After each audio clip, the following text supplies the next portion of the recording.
सफेद बाल काले हो गए 2 मिनट के अंदर, बिना मेहंदी बिना डाई के। इन भाई सबके बाल हमेशा हमेशा के लिए 2 मिनट के अंदर काले करके दिखाऊंगा। हाँ, सफेद वाला कोलगेट लेना है। ठीक है। ये हमने कोलगेट यहाँ पे ले लिया, ये सोडा। अच्छा, यहाँ पे हम सोडा इतना सा डाल देंगे। ठीक है। शैम्पू हाँ, हमने यहाँ पे एक शैम्पू ले लिया है। हाँ, शैम्पू डाला है एक।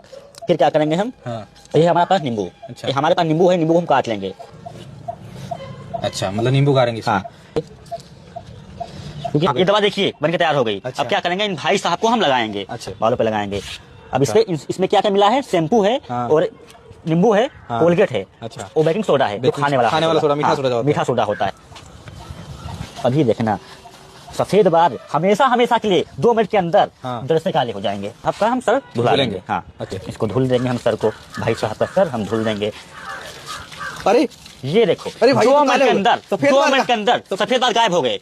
काले बाल देखिए, हमेशा हमेशा के बाल सफेद बाल कहाँ गए? सफेद बाल गायब हो गए। अरे भाई, काले हो गए। सफेद